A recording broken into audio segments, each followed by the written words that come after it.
Alors bonjour, du coup on va commencer la session. Je vais reprendre donc aujourd'hui, là, la session, c'est sur Mapoupi, Mappayer, comment on va le nommer. En fait, c'est tellement un peu délicat de savoir comment il se nomme que quand vous regardez le README du projet, on ira peut-être le voir ensemble. Il y a le phonétique de comment prononcer le nom du projet. Bon, voilà. Je suis pas sûr que ce soit le meilleur choix stratégique pour nommer une solution, mais on pourra y revenir. Dans cette session de...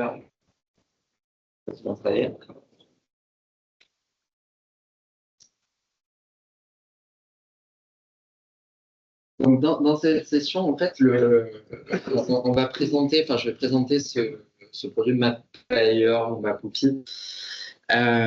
Déjà pour savoir comment il s'inscrit dans l'écosystème IBMI, comment il est arrivé, et en fait déjà pour vous dire que en fait il est très frais en fait, hein, c'est tout neuf, ça arrive. Donc déjà c'est que vous ayez les concepts qui se cachent derrière, que vous ayez un petit peu l'architecture du produit et que vous puissiez éventuellement l'envisager pour l'intégration dans vos futures applications à moyen terme en fait. Donc, on va quand même commencer. Donc, si là, on commence avec un petit peu de retard, mais je vais essayer d'aller un peu vite sur la présentation puisque vous l'aurez. L'idée étant de faire une petite démo en fait. Donc, la démo, elle est prévue sur du Jupyter Notebook. Bon, je détaillerai ça dans la démo. On va commencer justement par définir un peu ce que c'est l'architecture. Ça, c'est quand même essentiel et pourquoi il a été créé. Et, oui, donc, Mapoupi, voilà, donc si vous voulez briller dans l'écosystème IBMI et puis pour parler du produit, hein, Mapoupi, pas Mappayer. Donc, en fait, c'est une couche d'accès à la base de données, comme pourrait l'être ODBC et JDBC. Et vraiment, l'objectif premier, c'est quand même de se connecter à la base de données. Là-dessus, il n'y a rien de très révolutionnaire. Ce qui va vraiment changer, c'est organiser derrière. Donc déjà, il y a deux mots d'ordre, deux mots clés en fait qui sont à l'origine de ce projet-là. C'est la simplicité et les performances. Quand on parle d'ODBC, je ne sais pas s'il y en a qui sont allés voir un petit peu, c'est plus des problématiques d'éditeurs de logiciels souvent ou de solutions, mais qui sont allés voir la norme ODBC en fait, hein, pour implémenter par exemple ou pour créer un vrai client ODBC, c'est-à-dire ne pas installer celui d'ACS, enfin le driver et ensuite de se connecter dessus. Vous avez une norme, elle est costaud, hein. C'est vraiment du costaud. Et d'ailleurs, c'est le créateur lui-même du produit, donc Liam Barry Allen, je ne sais pas si vous le connaissez, mais c'est un peu une sommité du monde open source, hein, avec Jesse Gordinski, ils sont partis de ce concept-là. Alors, je parlerai un petit peu de l'historique, mais ils ont essayé de l'implémenter, en fait, cette norme ODBC, pour l'intégrer dans des produits. Et en fait, ils arrachaient les cheveux, le projet prenait trop de temps, etc. Et puis, dans le monde open source et dans lequel on est, en fait, il faut aller vite, et en fait, c'est bien quand c'est simple. Simple, c'est pas forcément que c'est pas bien en fait, hein. C'est bien quand c'est simple aussi avec ça. Donc voilà, donc ça c'était vraiment les deux mots d'ordre, simplicité et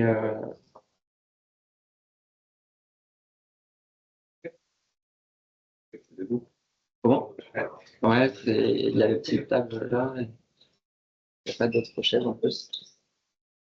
Euh, Oui, donc, besoin de simplicité et de performance, et puis surtout le côté cloud friendly et cloud compatible. C'est vraiment le. Alors, quand on parle de cloud, juste que la notion soit claire, c'est le fait aussi de pouvoir monter des environnements à la volée, d'avoir des environnements scalables en fonction du besoin, de la charge, etc. Et on est dans des environnements minimums. On peut parler par exemple de containerisation quand on parle de cloud aujourd'hui. Bon, pourquoi pas de virtualisation, mais c'est aussi le monde de la containerisation. Et donc du coup, on va avoir des environnements assez light en fait, et le plus light possible pour pouvoir les monter plus facilement. En fait, avec ce produit, on n'a plus besoin du prérequis qu'on pouvait avoir jusqu'à présent, par exemple d'installer un driver ODBC. Je ne sais pas si vous avez déjà eu à installer le driver ODBC. Mais clairement, déjà, c'est pas accessible forcément au grand public. C'est-à-dire que déjà, il faut un compte IBM ID pour aller télécharger le driver sur le site d'IBM. c'est pas quand on le sait, c'est bon, hein, c'est pas très compliqué, mais il faut quand même savoir comment on fait pour y aller, c'est pas si simple. Et puis après, enfin voilà, le package s'appelle pas ODBC, quoi. Enfin voilà, c'est un petit peu dur à trouver, à installer. Et ODBC, c'est un driver de base de données. Il a des prérequis, on peut pas l'installer partout en fait. Je pense, on en reparlera, mais un Alpine Linux ou même sur des petits systèmes volontairement, je pense à un Raspberry ou un Arduino, vous pouvez pas installer ODBC dessus, un driver ODBC. Parce que c'est vraiment la notion de light. Ben, en fait, le défi de MaPuppy, ça va être vraiment d'enlever tous les prérequis qui sont liés au système hôte du client qui veut se connecter à la database. Et le pari, en fait, il est relevé en fait avec ce produit-là, avec l'architecture que je vais vous montrer. Donc en fait, la communication, donc il faut bien qu'il y ait une communication quand même entre l'IBMI et le client. Tout va se baser sur des WebSockets. Donc les WebSockets, hein, c'est un petit peu en dessous du protocole HTTP. Enfin, quand je dis en dessous, c'est plus bas niveau que le protocole HTTP. Et une différence des WebSockets par rapport au protocole HTTP, c'est qu'en fait, une WebSocket, c'est bidirectionnel. C'est-à-dire que le serveur peut communiquer avec le client et le client peut communiquer avec le serveur. Quand on est sur un protocole HTTP, ben, en fait, on envoie une requête et puis hop, on attend une réponse. Et si on en a plusieurs, ben, il faut envoyer autant de requêtes, etc. Donc là, tout se base sur des WebSockets sécurisé. Je vais grandement y revenir dans la présentation également, c'est que c'est sécurisé par nature, par le produit lui-même. C'est-à-dire que tout de suite, quand on va l'installer, les données qui vont passer sur le réseau entre le client et le serveur seront cryptées. Chose qui n'est pas le cas avec ODBC. Je vais faire beaucoup de comparaisons avec ODBC, mais ça ne veut pas dire qu'on ne peut pas le sécuriser. On peut rajouter un certificat TLS sur le flux ODBC, bien sûr, mais c'est des opérations à faire, à maintenir, etc. Et donc là, nativement, ça va être sécurisé. C'est WebSockets. Et donc, ben voilà, l'objectif principal, ça va être d'intégrer DB2 dans des nouvelles applications modernes. Donc là, j'ai listé quelques langages qu'on peut retrouver aujourd'hui, hein, mais le Node, le Python, le Java, le PHP, le .NET Core. Alors attention, tous ces clients-là ne sont pas encore implémentés. Ils sont dans la roadmap du produit. Il y a une architecture qui est définie, donc en gros, il n'y a plus qu'à. Mais c'est vraiment encore très, très, très récent. Donc, si jamais, a posteriori de la présentation, vous êtes intéressé pour des informations, je vous ai mis tous les liens. Il y a pas qu'un seul projet. Enfin, vous allez avoir pas mal de liens avec beaucoup de documentation. Il y a des step-by-step aussi si vous voulez les démarrer chez vous. C'est assez simple à mettre en place. D'ailleurs, vous allez voir dans la démonstration. Un petit mot justement sur ce côté vraiment récent. À aujourd'hui, MaPuppy est en technologie preview. Alors, technologie preview, en fait, la présentation que je vous fais aujourd'hui, elle est directement issue de la présentation des contributeurs et de ceux qui ont conçu MaPuppy, à savoir Jesse Gordzinski et Liam Barry-Allen. Je voudrais préciser la notion de technologie preview parce que selon l'environnement dans lequel on est, ça peut vouloir dire des choses un petit peu différentes. Je vais prendre la définition que eux ont prise par rapport à leur propre produit. Parce que normalement, quelque chose qui est en technologie preview, c'est pas forcément, justement, c'est qu'on est on n'est pas encore prêt pour la production. Mais eux, en fait, ils disent et ils mettent en avant le fait qu'à aujourd'hui, la version qui est disponible, elle tourne déjà en production chez les clients. Alors, qu'est-ce qu'on peut sous-entendre du coup par technologie preview? Donc, ça veut dire qu'il va y avoir des versions un peu plus stables qui vont arriver. C'est qu'en fait, on en est encore au début du projet et qu'il y a une architecture qui a été définie. Celle-là, elle est assez solide, mais il y a plein d'améliorations qui vont venir en fonction déjà des premiers retours, un peu comme une version bêta en fait. Et déjà, en préparant cette session, ben, j'ai fait partie un petit peu de la bêta. J'ai pu faire remonter des choses qui sont déjà intégrées depuis dans le produit. Donc, on voit que c'est très mouvant en ce moment. Donc, moi, en tout cas, si je peux vous inviter à faire des choses, c'est qu'aujourd'hui, vous pouvez le tester dans vos environnements, vous pouvez benchmarker aussi chez vous. Par contre, c'est peut-être encore un peu tôt pour partir sur une vraie production là-dessus. Enfin, moi, en tout cas, en toute transparence, je ne me sentirais pas à l'aise de vous dire allez-y en production dès aujourd'hui avec. Donc les contributeurs, j'en ai parlé, donc principalement Jesse Gordzinski et Liam Barry-Allen. Donc ils sont ici, vous avez Santula Gawanepola, je m'excuse d'avance si j'écorche son nom, qui sont 3 contributeurs d'IBM directement. C'est quand même important de le noter, c'est 3 IBM. Donc c'est quand même drivé par IBM. Voilà, c'est pas une initiative personnelle ou d'une communauté open source, etc. C'est vraiment IBM qui est là-dedans. Donc je vous ai mis la liste aussi des contributeurs que bien sûr vous pouvez retrouver sur le GitHub, puisque le projet est un projet open source. Donc un petit peu d'historique de Mapfire pour savoir d'où ça vient. Donc en fait, ça a démarré en 2020. Mais en fait, en 2020, il y a eu un vrai boom de l'open source sur l'ULM, avec notamment, enfin, c'était avant 2020, mais VS Code et Code for IBMI. Je ne sais pas si certains d'entre vous l'utilisent. Mais donc Liam Barry-Allen a beaucoup travaillé sur l'extension Code for IBMI, qui gère l'intégration de l'IBMI au final dans VS Code. Et il y a un module en fait qui permet de gérer DB2 un petit peu comme ce que peut faire ACS en fait. Dans ACS, vous avez des fonctionnalités DB2 pour voir les schémas, les tables, faire des requêtes SQL, consulter les résultats, etc. Mais là, l'idée, c'est d'avoir un maximum de choses au même endroit, en fait, dans le même outil, pour éviter d'ouvrir un ACS à côté, un VS Code de l'autre, voire même, pourquoi pas, un RDI en plus. Ben, le tout, c'est d'unifier un petit peu toutes vos interactions avec les BMI dans un même projet. Et donc, ils ont intégré un module justement DB2 qui sert à communiquer avec DB2 depuis VS Code, interfacé dans VS Code. Et en mars 2022, en fait, ils ont rajouté des fonctionnalités dans ce module DB2 qui nécessitaient des choses qui n'étaient pas natives. Et donc, ils ont commencé à développer ce qu'ils ont appelé un composant serveur sur l'IBMI, qui était du coup à installer, qui est à installer toujours d'ailleurs. Donc, c'est un paquet RPM sur le serveur sur lequel vous voulez vous connecter. De l'autre côté, vous avez Code for IBMI, et ensuite, ça communique entre les deux. Mais ça, en fait, c'était la genèse de Mapupi, en fait. Sauf que là, c'était vraiment spécifique pour l'utilisation de Code for IBMI. Et donc, suite à ça, en fait, c'est qu'ils ont consolidé leur savoir-faire et ce qu'ils avaient fait pour l'intégration de Code for IBMI pour la partie DB2, pour le packager à part et du coup de l'ouvrir en fait au reste de VS Code. Et donc, c'est la naissance de Mapfire. Mapupi, pas Mapfire. L'architecture, elle est relativement simple. Vous avez un composant serveur comme je viens de l'évoquer. Donc ça va être le Mapupi server. C'est juste un package qu'il va falloir installer côté IBM et qu'il faudra démarrer. C'est un démon, en fait, c'est comme un service en fait que vous allez démarrer sur le serveur sur lequel vous voulez vous connecter. Et à partir de là, le serveur, il va écouter au final toutes les demandes de connexion clientes. Le gros travail qui a été fait là-dessus, au final, c'est pas forcément le développement des clients dans chaque langage. Ce qu'ils ont fait, surtout, et c'est ça qui est disponible aujourd'hui, c'est l'architecture du SDK. Et celle-là, elle est définie, ça y est, pour communiquer avec ce démon Mapupi.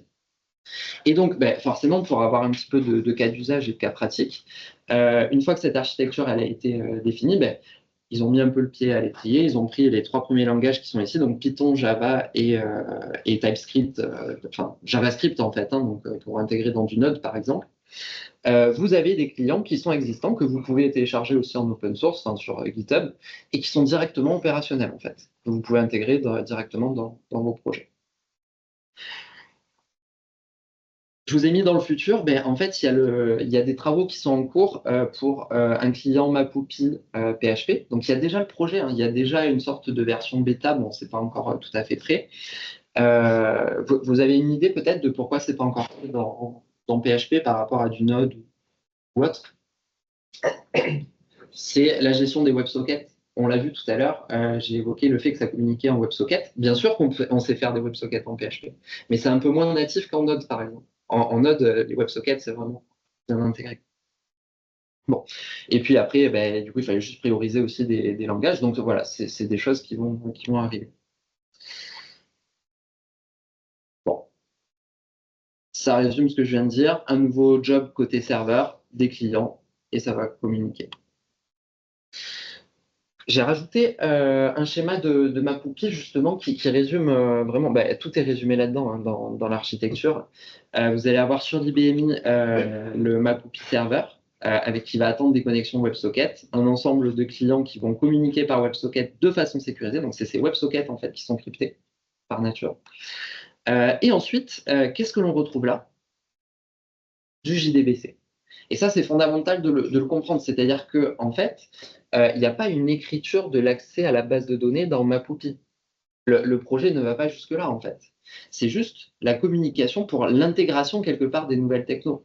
C'est-à-dire que en background, dans Mapoopi, il y a du JDBC en fait. Pourquoi? Parce que Mapoopi Server, il est fait en Java. Et pour se connecter à la base de données, en fait, lui-même va ouvrir des travaux, ben, les fameux QZDASO init ou SS init, s'ils sont sécurisés, leur version sécurisée. Voilà, donc en fait, c'est vraiment, si vous regardez, c'est vraiment l'intégration depuis l'extérieur et des nouvelles technos qui est mise en avant en fait avec les WebSockets et que côté client ce soit le plus léger possible et du coup tout est géré côté IBMI dans le démon qu'il faut télécharger et installer. J'ai précisé la notion importante, je l'ai déjà dite, mais elle est tellement importante, c'est là vous voyez que j'ai barré le driver JDBC pour Java ou le driver ODBC. Voilà, côté client, on est vraiment très très léger.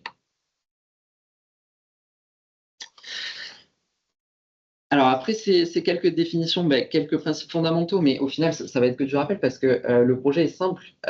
J'ai un petit peu déjà parlé de ces principes fondamentaux, mais déjà, premièrement, c'est d'avoir mis en place un SDK, donc cette fameuse architecture, pour qu'il y ait une cohérence dans tous les langages.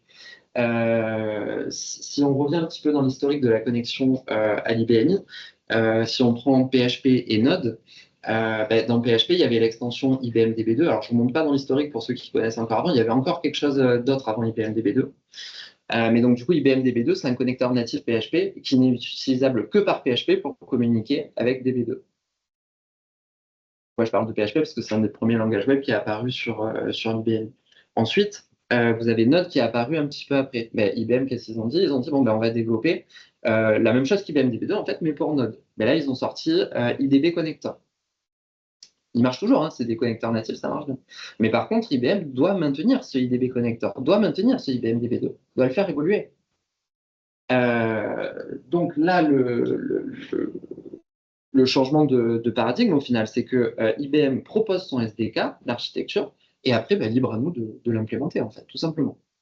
Et surtout, c'est la même implémentation, peu importe le langage, quoi. C'est vraiment. Donc là, on va parler de consistency. Un minimum de dépendance, clairement, voilà, je pense que je l'ai assez évoqué, hein, mais on n'est pas dépendant du système hôte, on va juste être dépendant du langage lui-même. Aucune dépendance native, les drivers, on en a parlé. La communication avec le serveur va se faire via un seul port. Je vais aussi insister un petit peu là-dessus, mais c'est très simple comme constat, mais c'est simple à gérer. C'est-à-dire que là, la WebSocket, on communique sur un port entre le client et le serveur. Sur le réseau, on peut configurer, là, j'autorise tel serveur à communiquer avec mon IBMI. Il n'y a que lui qui a le droit de communiquer sur ce port. Et voilà, j'autorise que cette communication WebSocket. Je ne sais pas si vous avez déjà autorisé de l'ODBC sur votre réseau, si jamais vous avez... en fait, c'est un échange de flux. Il y a plusieurs ports parce que ça se passe en plusieurs étapes, en fait, la connexion. Ça passe par port mapper, vous avez le sign-on et puis après les accès database. Donc, en fait, vous avez X ports à ouvrir et qui ne sont pas forcément toujours faciles à trouver. Donc, voilà, ça va simplifier la gestion sur le réseau de ça. Et dernier point, je l'ai également évoqué, mais les données seront toujours cryptées par nature. Alors, en termes de portabilité, alors c'est sur un petit comparatif avec JDBC et ODBC. On l'a dit, par exemple, il n'y a que Mapoopi qui fonctionne qu'avec un seul port pour communiquer.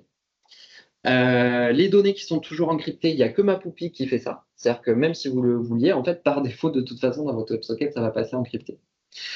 Tandis que les autres, vous avez une action à mener pour crypter ce qui passe sur le réseau. Dans tous les cas, que vous soyez JDBC, ODBC ou Mapoopi, vous avez, dans les mécanismes de sécurité, toujours la possibilité d'avoir les mécanismes de point d'exit. Pourquoi vous avez cette possibilité? Parce qu'on a vu que dans son background, de toute façon, pour se connecter à la base de données, c'était des travaux QZDA init. Donc en fait, vous allez pouvoir mettre des points d'exit dessus pour contrôler justement qui se connecte, quelle IP, est-ce que je bloque, est-ce que je laisse passer, est-ce que je mets un petit warning, quelque chose, enfin, les points d'exit. Et puis après, c'est sur les notions de portabilité, je vais en parler Alors oui, directement supporté par des différents langages, ben, il n'y a que MapOPI aussi. Pourquoi? Parce que JDBC, c'est propre à Java en fait. Et ODBC, vous n'avez pas tous les langages qui implémentent ODBC. Voilà. Notion de portabilité, même principe, JDBC, ODBC, MapOPI. J'en ai listé quelques-unes, mais je vous l'ai déjà dit en introduction, donc par rapport au Raspberry, Arduino, les conteneurs Alpine Linux, hein, qui sont vraiment très minimalistes et très légers. Ben, dessus, en fait, si vous pouvez faire tourner la techno ben, Node, hein, pour pas le citer, ben, en fait, voilà, c'est bon. Il y a besoin de rien installer d'autre. Ça fonctionne aussi très bien dans des Jupyter Notebook. Ça va être l'objet de la démo. Un seul port. Bon, vous avez la diapo qui en parle, mais ça, c'est ce que je vous ai dit juste avant. J'aurais dû attendre la diapo, mais avec du JDBC ou DBC, vous allez avoir X ports à ouvrir, hein, puisque dans une communication, vous allez passer par PortMapper, Sign-on et les ports de database pour communiquer avec. Alors qu'avec MapOPI, ben, entre client et serveur, il n'y a que ce tunnel-là à autoriser. Alors, un petit exemple de programme JDBC. Alors, on ne va pas du tout l'étudier, ce code, ça n'a pas d'intérêt là dans ma poupille. C'est juste que c'est une connexion JDBC. C'est juste pour vous dire, ben, ce petit programme, qu'est-ce qu'il fait? Il ne fait pas grand-chose en fait. Il ouvre une connexion JDBC, pardon, et il exécute une requête SQL et il va fetch le résultat pour l'afficher dans la console. C'est tout ce qu'il fait. Ben, en fait, la connexion et la requête, etc., ben, en fait, elle va générer 11 flux TCP. Ouais, il y a un petit lag, ça paraît pas. Ça va générer 11 flux TCP sur le réseau. Mais en fait, le paradigme de MapOPI, c'est vraiment de simplifier ça. Alors, bien sûr, vous allez avoir un peu l'équivalent de ça, même moins, puisqu'il faut se connecter après à la database côté serveur. Mais encore une fois, ce qu'on a simplifié là, c'est cette relation client-serveur. Puisqu'en fait, il n'y aura qu'un seul flux WebSocket entre le client et le serveur. Donc, plus facile à identifier, plus facile à administrer, etc. Un petit résumé de tout ce qu'on vient de se dire. Pourquoi MapOPI? Bah, déjà plus simple et plus léger que des solutions qui existent déjà pour se connecter à la base de données comme ODBC, JDBC, parce que la promesse d'ODBC, c'était un petit peu la même, hein.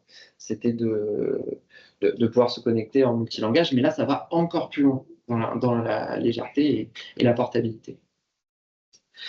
Performant, alors je vous montrerai après un benchmark qui a été réalisé par Liam Barrellan. C'est assez impressionnant en fait entre les deux. Et puis, si jamais vous êtes intéressé par ça, vous avez tous les jeux de test pour les jouer chez vous en fait, hein. Donc vous pouvez les récupérer, tout est tracé. Donc ça c'est aussi pas mal pour vraiment le voir en situation chez vous. Pourquoi performant en fait? Parce qu'on continue de se connecter avec du QZDS Init côté serveur. Mais en fait, dans MapOPI, on est vraiment allé au minimum, en fait, au plus bas de ce qu'on a besoin pour communiquer entre le client et le serveur. On va avoir un principe de pooling aussi qui va être intéressant, dont on va parler après. Dernier point, sécurisé par design. Voilà, c'est du rappel, mais une chose de moins à penser quand on est administrateur, quand on déploie un service, c'est quand même pas mal. Donc, une solution plus cloud friendly que les autres solutions natives. Alors, on va maintenant s'intéresser dans le comment à la partie un petit peu plus technique de ce qu'il y a dedans. Et puis, là, c'était des concepts généraux. Mais OK, comment je fais pour l'avoir sur ma machine? Comment je fais pour l'installer? Comment je fais pour le démarrer? Comment je fais pour faire mon premier client, mes premiers tests, etc.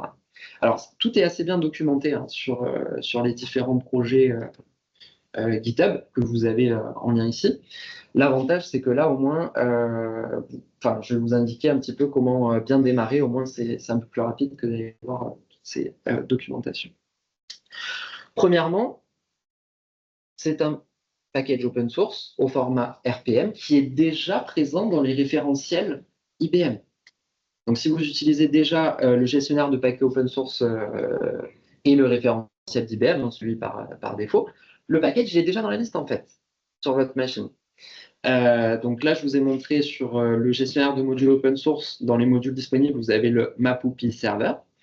Et puis, sinon, vous pouvez aussi l'installer en ligne de commande. Bon, c'est exactement la même chose, hein, mais le Yum installe et MapOP server. Vous pourrez le mettre à jour également par ici. Et on peut également, pourquoi pas, le télécharger et l'installer manuellement. C'est pas forcément ce que je vous conseille, évidemment. Sauf si vous voulez justement être en avance de bêta ou si vous êtes en relation directement avec les contributeurs et que vous voulez contribuer au projet. Ok, on l'a installé, Yum install MapOP server, c'est tout. Maintenant, il va falloir le démarrer, ce service, puisqu'on a parlé de démon de service, en fait, pour qu'il le démarre, qu'il soit à l'écoute des connexions entrantes. Alors là, vous avez plusieurs solutions. C'est-à-dire que soit vous avez une ligne de commande, alors je l'ai volontairement pas mise dans le support, mais vous l'avez dans les liens justement pour ça. La voie recommandée pour démarrer des services, pour homogénéiser en fait la façon de démarrer des services sur l'IBMI, vous avez un package qui s'appelle Service Commander. C'est un équivalent des gestionnaires de services que vous retrouvez dans les environnements Linux, en fait, pour dire, en fait, je vais service start mon Apache ou service start. Enfin, voilà, vous pouvez démarrer de façon uniforme des services qui, a priori, n'ont rien à voir entre eux, en fait. Mais on va les démarrer, les arrêter, les redémarrer, consulter les logs, des infos, etc., de la même façon. Donc ça, c'est Service Commander. Donc, pour l'installer, Yum install Service Commander, ça fait aussi partie des paquets RPM qui sont disponibles dans le référentiel IBM. Et une fois que vous l'avez installé, le fait d'avoir installé MapOP Server et Service Commander, vous avez déjà un service préconfiguré pour MapOP. Donc, vous n'avez même pas le service, vous, à configurer, en fait. Vous avez déjà un fichier de configuration qui vous permet, sur la ligne de commande, de faire un SC pour un Service Commander, Start MapOP. Vous avez le service qui démarre. Côté serveur, c'est tout. Vous avez terminé. Donc, on va quand même parler de quelques configurations possibles, mais c'est des configurations vraiment basiques au final. Par exemple, le port par défaut de MapOP, c'est le 8076. Voilà, il a été défini comme ça, donc c'est celui par défaut. Et bien sûr, vous pouvez le changer, comme la plupart de vos services TCP. Alors, je vous ai quand même mis la recommandation de ne pas le changer, parce que je pense qu'on est en technologie preview et je me permets juste de rappeler ça parce que c'est préconisé par Jesse Gordzinski et Dan Barry-Allen eux-mêmes de ne pas le modifier. Alors, je pense qu'il doit y avoir quand même des raisons valables derrière. On ne va pas forcément s'amuser à jouer avec. Cependant, il y a quand même la technique pour le changer, de changer la variable d'environnement porte et la directive check live, qui sont deux directives, enfin la variable d'environnement, c'est une variable d'environnement, et le check live, c'est une directive propre à Service Commander. Donc en fait, dans Service Commander, vous avez un fichier YAML qui explique comment démarrer chaque service. En fait, c'est lui qui est fourni par défaut. Et dedans, vous avez dans le check live port, 2 points, et le 8076. Là, vous pouvez le changer à ce niveau. Deuxième élément que vous pouvez configurer, la gestion de TLS. Alors en fait, je vous ai mis 3 options. Ce qui peut se passer par défaut en fonction de vos cas d'usage, je pense que c'est ça qui va se passer a priori dans la majorité des environnements au départ, c'est l'option numéro 3. En fait, ça se passe en cascade. C'est-à-dire que MapOP, au moment où il démarre, il va regarder si vous n'utilisez pas déjà Let's Encrypt sur votre système. Alors, il y a quelques prérequis d'accès Internet, de challenge, de certbot, etc. pour utiliser du Let's Encrypt sur le BMI. On n'en retrouve pas si fréquemment que ça, du Let's Encrypt sur IBMI, mais ça peut arriver, puisqu'on peut le faire. Donc, si jamais vous avez un magasin de certificats Let's Encrypt, en fait, par défaut, MapOP Server, il va prendre le Let's Encrypt pour crypter la WebSocket. S'il ne trouve pas de certificat Let's Encrypt, il va aller chercher son propre magasin de certificats, qui est propre à MapOP. Et donc, ce magasin, il se trouve ici dans QOpenShift ETC MapLayer, certes, et dans un magasin serveur.jks. Si jamais ce magasin n'est pas créé ou qu'il n'existe pas, on va passer sur l'utilisation d'un certificat auto-signé qu'il va générer lui-même. Donc, en fait, il le génère lui-même et il l'utilise. Voilà. C'est pour ça aussi que c'est sécurisé par design, parce que dans tous les cas, il va crypter ce qui passe sur le réseau. Alors, je vois l'heure qui passe, je vais passer un petit peu vite. Comment crypter les données avec JDBC ou DBC? Ben, il y a une démarche dans DCM. Je vais y passer rapidement parce qu'on passe un petit peu, c'est juste pour un comparatif. Avec MaPuppy, ben, en fait, vous installez MaPuppy et on va se reposer, puisqu'en fait, on a juste à le démarrer. On n'a pas à gérer justement ce certificat. Une globalité sur TLS, évidemment, ça va permettre de crypter les informations. Là, c'est ce que je vous ai dit au fur et à mesure. Mais bien sûr, TLS ne sert pas que à crypter ce qui passe sur le réseau. Ça permet aussi d'authentifier le serveur sur lequel on va se connecter, notamment en s'assurant que le serveur sur lequel on se connecte est bien celui qu'il prétend être. Et donc, il faudra qu'il soit enregistré dans les autorités de confiance côté client. Je vous ai mis le fichier YAML de MaPuppy. Là-dedans, on peut voir l'emplacement de la configuration de ce service, c'est la conf de service commander.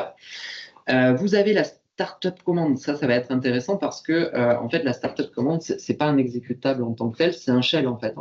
C'est un shell qui va lancer le service MaPuppy. MaPuppy, je vous ai dit, c'est du Java, mais clairement si on va voir ce fichier bin MaPuppy, en fait on voit que c'est Java espace, enfin voilà, on lance l'exécutable Java en fait.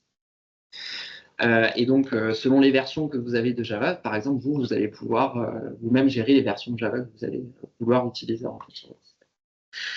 Et quand on parlait des check alive et du port, c'est ici que ça se passe avec le port 1076. On voit également que dans les check alive, on a un job name MaPuppy. Comment ça se matérialise sur vos systèmes? En fait, dans le sous-système QUserWork, vous allez avoir un job parce que c'est défini là, en fait. Vous pourrez changer le nom, mais en fait, vous aurez un job qui s'appelle MaPuppy. Et c'est lui qui va accepter les connexions WebSocket. Par défaut, et ça c'est une décision qui a été prise, mais ils sont en train un petit peu de revenir dessus. Par défaut, c'est la version 8 de Java qui est utilisée dans MaPuppy. Vous pouvez passer à la version 11 si vous pouvez l'installer, donc soit en version licenciée, soit avec la version open source. Mais par contre, si vous installez ou si vous utilisez ces versions-là, il vous faut aller modifier le fameux shell que je vous ai indiqué. Pourquoi le Java 8 il a été pris? C'est parce qu'en fait, c'est le plus petit dénominateur commun qu'on retrouve sur les machines de nos clients à aujourd'hui. En fait. Mais c'est quand même en cours de discussion pour le passage au Java au moins 11 et si ce n'est plus à l'avenir. Donc, je vous ai mis aussi le lien de cette discussion avec directement les contributeurs. Si jamais dans vos tests, vous utilisez des clients qui sont très récents, donc les dernières versions de Python, de Node, vous allez potentiellement, si vous utilisez Java 8, en fait, avoir des incompatibilités d'algorithmes de cryptage en fait, et d'acceptation des algorithmes de cryptage. Donc, si vous utilisez des clients vraiment très récents, vous allez pouvoir éventuellement rencontrer ce type d'erreur de uncheck failure en fait. De TLS. En fait, déjà pour régler ça, vous pouvez passer simplement à Java 11 sur le VMI. Donc, vous arrêtez votre service, vous passez à Java 11. Et Java 11, c'est gérer les nouvelles méthodes d'encryptage. Vous avez dans le support, je vous ai mis du coup l'emplacement de ce fameux fichier SH et ça c'est ce qui est à l'intérieur. Donc ça c'est celui qui est par défaut avec l'utilisation du JDK 8 et que vous pouvez remplacer. Alors moi dans mon exemple j'avais joué avec la version open source du Java, donc avec le OpenJDK que vous avez en early access dans les packs RPM, hein, dans les modules open source, vous pouvez l'installer. Ça vient pas remplacer le Java 8 que vous avez en programme sous licence. Hein. Ça vient en complément et après, c'est vous qui choisissez d'utiliser telle ou telle version. Donc là, typiquement, on change simplement l'exécutable Java pour dire en fait, je vais utiliser mon Java 11. Oui, je vous ai même mis la commande d'installation. Côté serveur, encore une fois, c'est tout. En gros, si je résume, on a installé le package, on a installé Service Commander et on a utilisé Service Commander pour démarrer le serveur. Il est à l'écoute et tout se passe bien.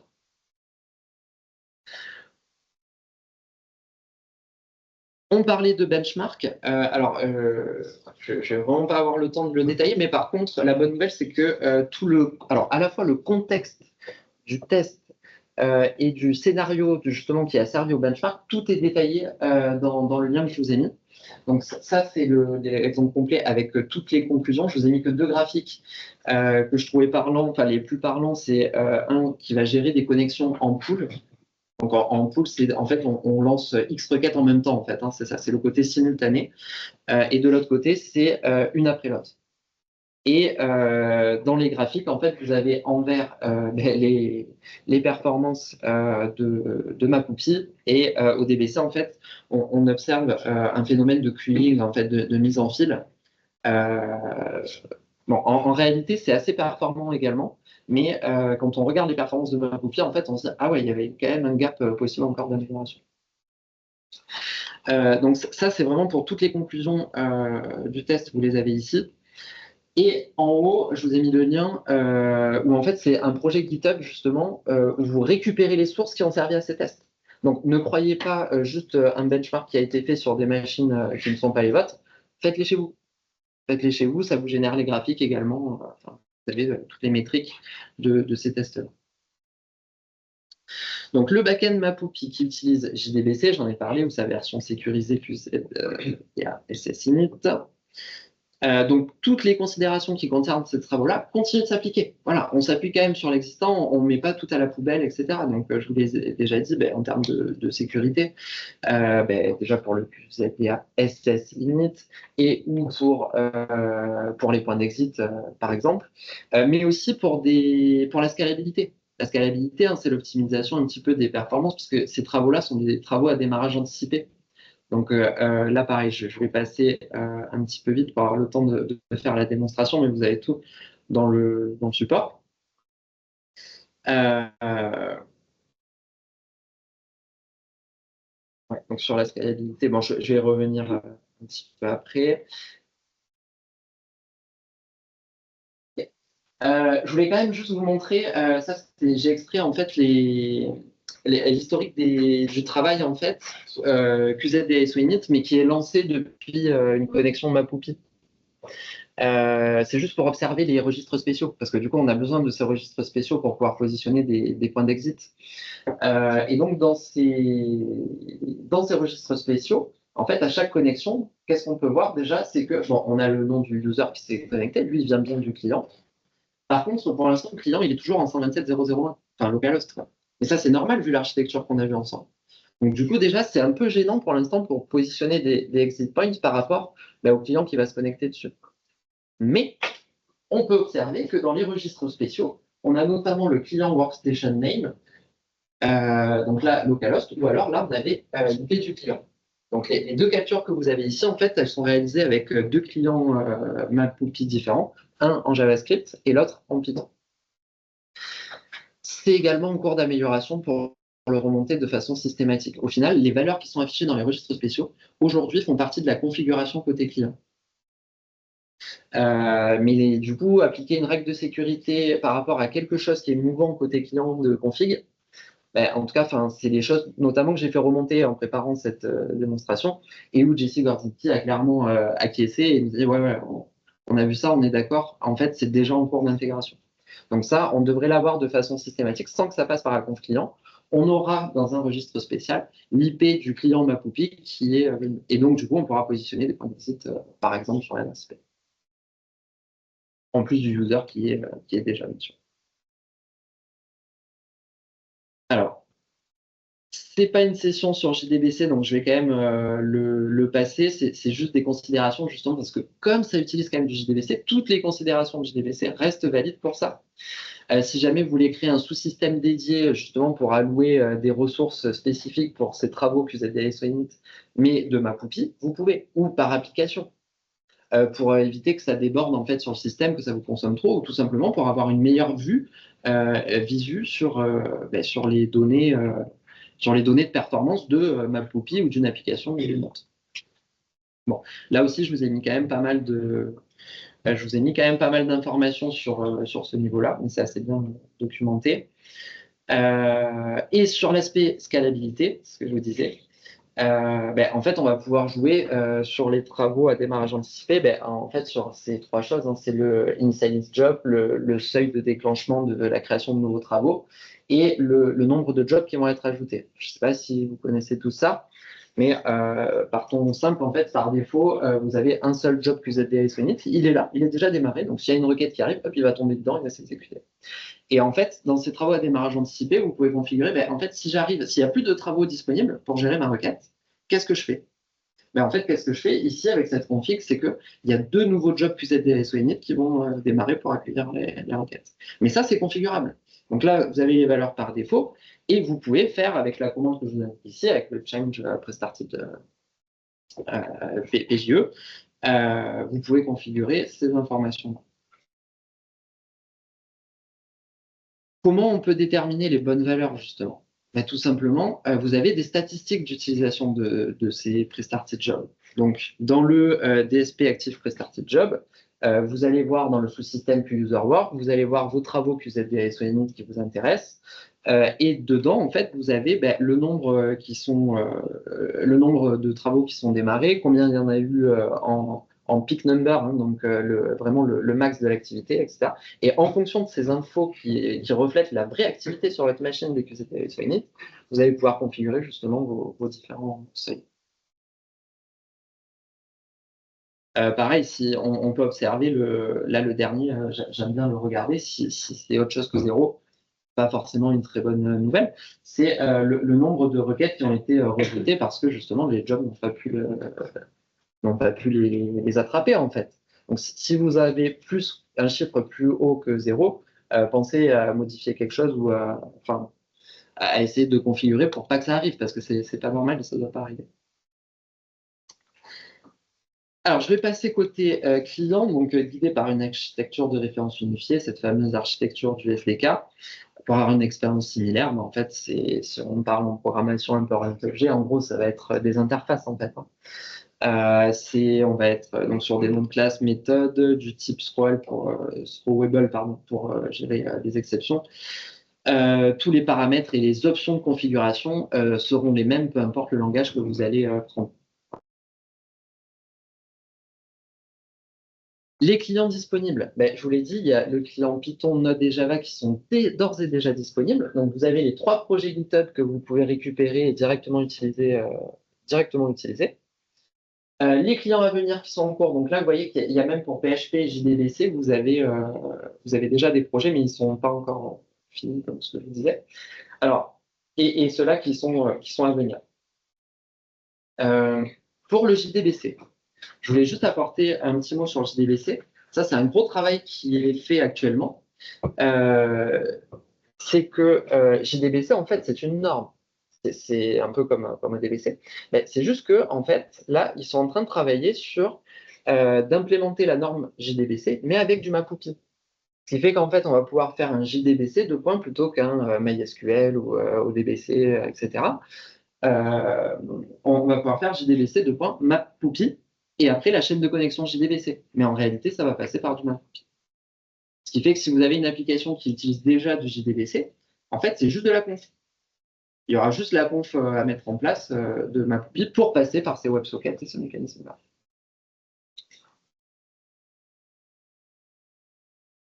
Côté client, alors là, je vous ai mis dans le support un exemple complet avec du JS. Je ne vous ai pas mis tous les langages. Côté JS, donc on peut utiliser NPM pour récupérer, donc Node Package Manager pour récupérer des dépendances JavaScript. Donc dans votre projet, vous avez le package IBM MapOPI-JS. Dedans, c'est la bibliothèque justement qui implémente cette architecture SDK déjà. Donc il n'y aura plus qu'à l'inclure et à l'utiliser. En fait. Un exemple complet, ben là en fait, on définit juste des informations de connexion. C'est du basique, hein. On doit se connecter, il faut indiquer Lost, le port de MapOPI, donc le 1076 par défaut, et un profil mot de passe. Alors là, on l'a mis comme un profil de service dans une conf. Évidemment, selon votre application, vous pouvez l'envoyer en interactif ou autre. Mais en gros, on a besoin de ces informations pour se connecter. Alors, je vais passer plutôt sur les exemples. Ensuite, on va utiliser la méthode connect de l'objet SQLJob qui est définie dans le SDK. C'est un connect en fonction des credentials. Là, en fait, c'est les 4 confs que je vous ai montrés dans le point lamb. Vous avez la méthode query qui permet d'exécuter une requête. On est sur du basique, hein, mais assez simple. Donc, query, c'est aussi une méthode de SQLJob. Et la méthode execute pour l'exécuter. Il faut penser à la clôturer après. On peut exécuter des requêtes préparées également dans ce client-là, heureusement. Donc là, c'est directement intégré dans. C'est la même méthode en fait, hein, c'est query, c'est juste la syntaxe que vous allez mettre dedans. Dans query, vous allez pouvoir passer un deuxième paramètre au format JSON en fait, qui contiendra les valeurs que vous voulez passer à tous vos paramètres. Et après, on n'a qu'à l'exécuter. Vous pouvez exécuter aussi des requêtes SQL par lot. Exemple, un insert multiple, en fait, ben, vous le préparez une seule fois, vous mettez un tableau de tableau. Si vous remarquez, c'est juste une petite différence de typologie du parameter. Il n'est pas envoyé pareil, c'est pas une liste de valeurs, hein, c'est une liste de tableaux de valeurs. Voilà. Et quand vous allez lancer cette opération, il va pas faire les. Enfin, avec ça, il va pas lancer un insert après l'autre, en fait. Il va les envoyer en même temps. Il y a la notion de pool qui est très intéressant. Donc, un pool, c'est pour, on en a parlé un petit peu tout à l'heure, c'est pour envoyer des requêtes en simultané et en parallèle. Mais là, en fait, vous pouvez créer un objet pool qui est défini pareil dans l'architecture SDK. Donc, c'est un pool MapOpi. Et dans ce pool, donc vous allez pouvoir définir notamment la max size du pool. Ben, c'est pour savoir combien de requêtes vous voulez envoyer en fait en simultané au max. Donc ça, c'est à vous de le configurer en fonction de ce que votre système il est capable d'encaisser, en fonction de votre application aussi, etc. Dedans, vous préparez vos différentes exécutions. Et du coup, quand on le lance, en fait, vous lancez toutes les actions du pool en même temps. Les requêtes du pool. Il y a un référentiel d'exemples qui sont déjà pré-opérationnels. C'est-à-dire que là, tout à l'heure, je vous ai indiqué, c'est les clients MapOpi dans les 3 langages que vous pouvez télécharger, mais c'est la bibliothèque en fait, hein. C'est-à-dire que ça ne contient pas des exemples. Pour vous faciliter encore plus la vie, vous avez des exemples. Donc là, sur le sample, vous avez des exemples pour Java, pour Python et pour TypeScript. Donc ça veut dire qu'en fait, c'est du presse-bouton, hein. Vous faites un git clone et derrière, vous lancez juste les exemples là et ça communique directement. Et d'ailleurs, celle qu'on va voir dans la démo c'est un de ces samples-là, en fait. Alors celui-ci, vous ne l'avez pas dans les samples, ça c'est simplement le résultat de mes tests et de mon travail justement en préparation de cette session. C'est juste que je voulais quelque chose de le plus. Moi j'aime bien le simple. C'est pour ça aussi que j'aime bien aussi l'approche de MapOpi. Là, je vous ai mis un script JS. Je vous laisse le regarder et ceux qui connaissent du JS, mais en gros, on va récupérer la configuration, on inclut cette fameuse bibliothèque MapOpi JS, et derrière, on se fait juste une fonction qui va se connecter, exécuter la requête et afficher les résultats. OK, simple, mais au moins à partir de cet exemple qui est fonctionnel, vous pouvez partir justement sur l'adaptation à vos propres tests que vous voulez faire, si vous voulez faire le code d'une procédure stockée, si vous voulez faire des requêtes un peu spéciales, ou enfin. Derrière, on fait le exec request. Bon, je vous ai mis, donc on appelle juste le node et le nom de votre script, et voilà, ça envoie ça.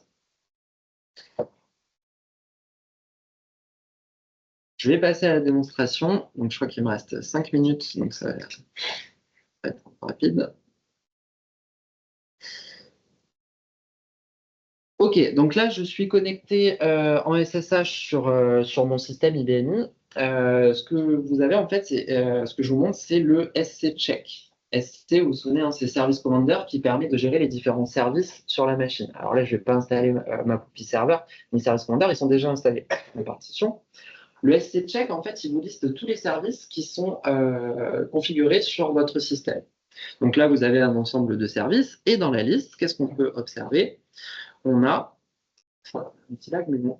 Vous avez le MapOpi serveur qui est en not running. Donc, pour le démarrer, un SC start, le nom du service.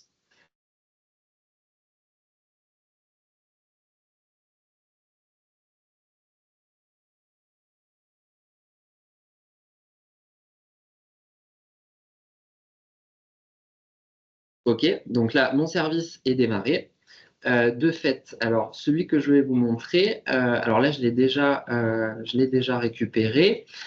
C'est un client MapOpi Python qu'on fait tourner dans Jupyter Notebook. Jupyter Notebook, en fait, c'est juste un système qui permet d'exécuter du code, là en l'occurrence Python, en interactif. C'est-à-dire que vous avez le notebook qui est présenté ici. Vous pouvez écrire du code et en fait, vous pouvez exécuter ce bout de code petit à petit. Donc, c'est très pratique justement pour notamment les présentations et ou pour tester des bouts de code et des choses parce que on peut le faire vraiment en step by step, quoi. Et on n'est pas obligé de lancer tout le programme qui va tout exécuter. Donc, la première étape, c'est l'installation de packages, mais notamment le Mapopi Python. Tout à l'heure, on a vu le Mapopi JS. Donc là, c'est juste le client. Donc ça, c'est quelque chose que j'ai déjà fait. Ensuite, la deuxième opération, c'est l'import de la configuration. Donc là, je ne vais pas vous la montrer parce qu'il y a mes identifiants et les opérations qui concernent la connexion au serveur, hein, les 4 configs qu'on avait. Donc là, je vais juste quand même le jouer pour l'importer. OK. Donc, hop, je joue la config. Donc là, si vous regardez, c'est du code Python qui va juste aller lire mon config.ini qui est ici, qui contient cette information. Passons à Mapopi. Ben là, on a du code Python qui prend les informations de la config et qui va exécuter, donc il va se connecter d'abord hein, avec un SQL job et l'objet credential, et qui va exécuter la requête SQL. OK. Là, je vais la lancer. OK. Et donc là, on a le résultat de la requête qui est apparu ici. Ouais, il y a quand même un gros delta entre le premier et le second. Voilà. Et donc là, ben, on a exécuté ben, tout simplement notre première connexion avec Mapopi. Alors là, on l'affiche très basiquement là-dedans. Si on veut aller un petit peu plus loin, c'est juste si on veut bien le présenter mieux qu'une console, mais là, Mapopi ne rentre plus en jeu, c'est juste l'intégration de Panda DataFrame là-dedans. On va avoir le même résultat, mais sous forme de tableau. Derrière, vous pouvez avoir un petit peu les mêmes choses, mais sur des graphiques générés. Oui, mais là, on rentre plus dans du Python que du Mapopi, mais on voit que, ben, au final, il est opérationnel. Là, on a l'exécution d'une requête SQL, mais pareil, ça a l'avantage d'avoir un exemple en Python qui va construire une requête en fait dynamiquement en Python et derrière qui va se servir du SQL job et de Mapopi pour aller requêter la table. Bon, je ne vais pas tous les défiler, mais le pooling, quand même, c'est intéressant. Je vais juste lancer l'opération de pooling. OK, et donc là, bon, ça a juste répondu true dès que une requête était terminée. Donc là, ça a envoyé le select étoile from employé et from departments en passant par Mapopi.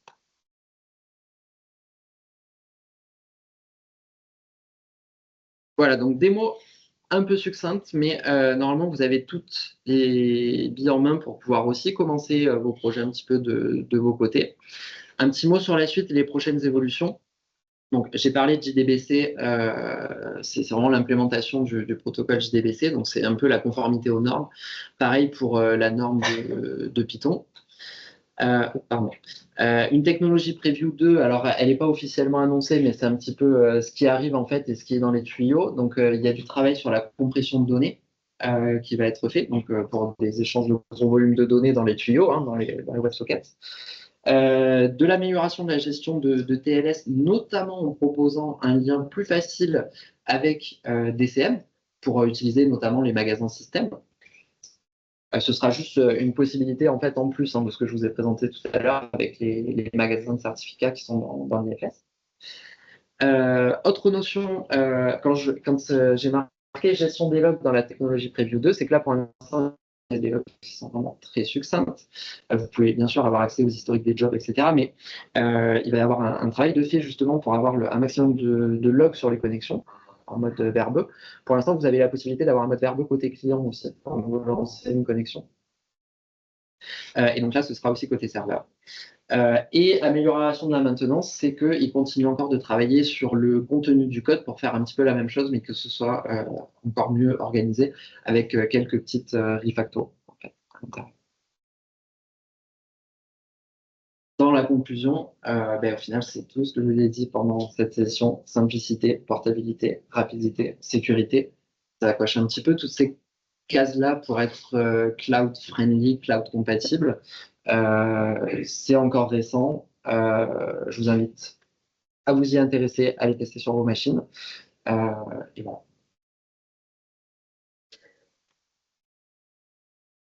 Merci à vous et je reste si vous avez des questions. Il n'y a pas de souci. Oui.